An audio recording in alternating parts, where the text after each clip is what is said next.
How did Burns and Wandale come out of that collision? They came out, yeah. So they'll be out here today. They'll be full go today? They'll be doing certain things, but they'll be out of practice. It was a unbelievable hustle play by Burns, all the way down the field. And he's had, I'd say, a number of those this camp. His effort has been outstanding and friendly fire, and so they'll be out here. We'll do what we think is best for them. No concussion for either? Yeah, they'll be out here, so we'll do what we think is best. When you say yeah, hold on, I just want to clarify. When you say yeah, you're saying yeah that they don't have concussion? Yeah, that's why they're out here. If they did have a concussion, they would not be out here. There's Correct. There's a part of the protocol where they can come out of this or something. Yeah, they'll be out here working. How's Jalen doing with it? How we doing, Judy? Good. How's Jalen doing? Is he doing more today?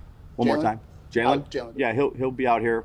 We'll kind of ease him in, to practice and see where he's at, evaluate him at the early part of practice and see where he's at.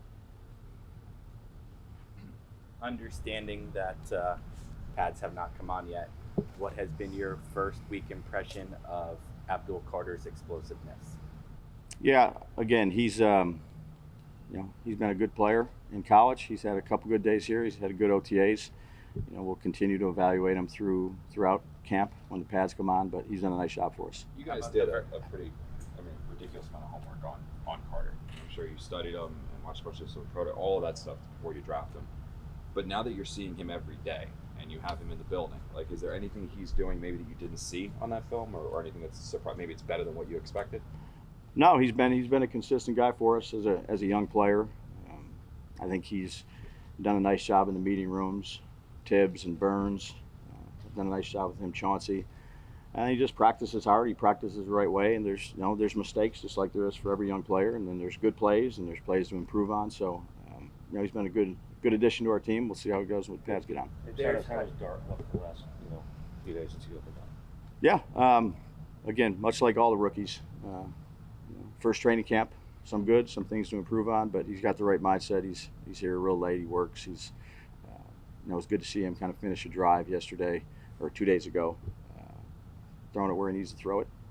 Keep working with him. Dave, are there things when you go into a period? What do you got, buddy? Sorry. What's the best part about being the Giants head coach? Well, there's a lot of good things. The relationships that I get to build with the players and the coaches. There's no substitute for winning. But it's an honor and a privilege to be here. You got one? Are you good? You sure? Okay. So how do you pick which quarterback to play? Because there's 4 great ones. Yeah, you fit right in with all these guys. Yeah. So Russ is our starter. He's done this for a long time. He's had a really good camp since he's been here, and then the other 3 guys have done a great job too. So I like our quarterback room. They're working hard. They're going out every day. They're doing the things they need to do. It's a good group to be around. You're welcome. With Jameis, he's obviously been a very explosive guy. All right, I got you next. Go ahead. Sorry. No, go ahead. Sorry about that. Go ahead, Mark. Good. Jameis has been a very explosive guy over the years and stuff. Prone to throw a lot of touchdown passes, but also giving it away. What are you working with him on that? In terms of what's the trick to try to lower the picks? Well, he's got a lot of confidence in his arm.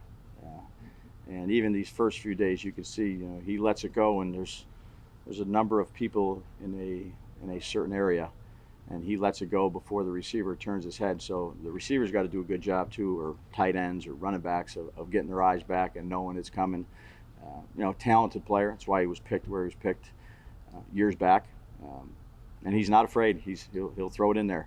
So making the right decisions at the right time, knowing where to go with the football. No fear mentality, which he has, obviously, and continue to work with him on how we do things, how we read, our footwork, so the timing matches up. And don't overthink. I'm going to do just let it go. You had said going back in all the way to the draft when Jackson came in that you guys would have that plan, but a big part of that was going to be throw things at him that he's not expecting on a day-to-day basis. Are there days where you've gone out so far and you've known in your head, we're going to throw this when Jackson is in there, and let's see how he responds? And it's been good or bad, and how he's reacted? Like, have you seen what you've needed to see? Yeah, and we'll continue to do that. I mean, I would say a lot of coaches that have young quarterbacks kind of do that. If you look around the league, whether it's a situation or putting him in after a bad play or giving him a pressure that he might have not seen, you try to give him as much as you can give him, so that each day you can learn from it. So if there's a good play that you have, you go ahead and give him positive reinforcement. And when there's a play that maybe wasn't executed the exact right way, you try to get another look at that sometime down the line and keep dibs on where they're at. We do that with all the quarterbacks, but certainly with Jackson. What was the thinking behind putting him in for those last few reps on Friday, and with Jameis driving? Yeah, give him another good situation there at the end of a drive in the red zone. How do you go about, deciding? You flip the two of them kind of in their roles, the second and third team. I'm talking about Jackson and Jameis. Yeah.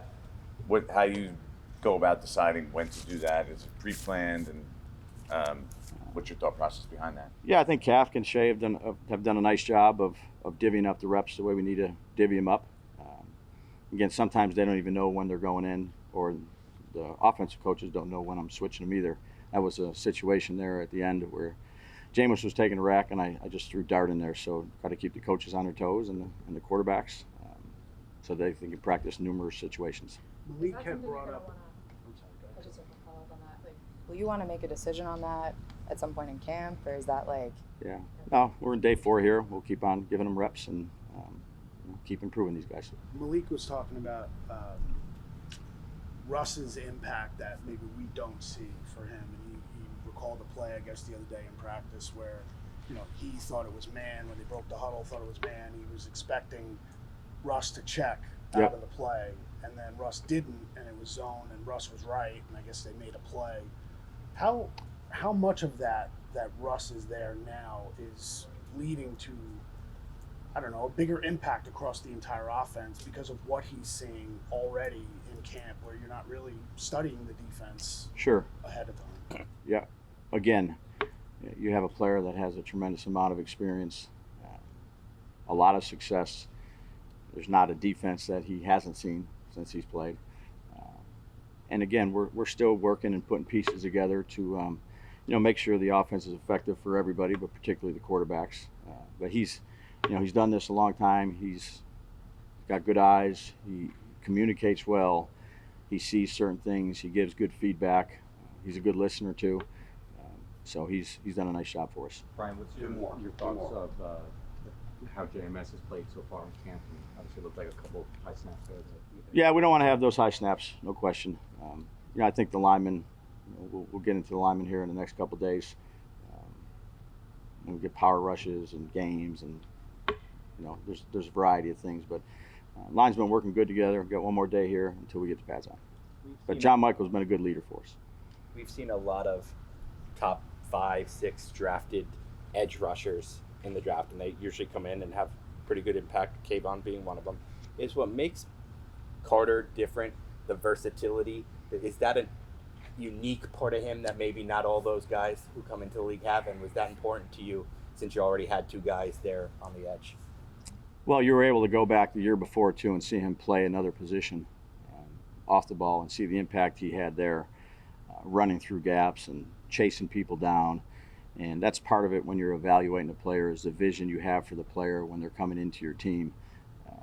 But until they get here, to Connor's question, and kind of see him move around and ultimately see how they handle it mentally. Can they pick it up? Do they have the instincts to do it? Which he certainly has, I'd say, very, very good instincts as a football player.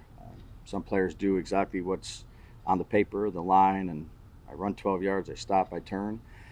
And then you have other players that are very instinctive players that, if I run to 12 yards and turn here, I'm going to be covered. Or if I do this, it's not. So he's a little bit of a see ball, get ball kind of guy. And again, he's done a nice job with what we've asked him to do, and we'll see how it grows.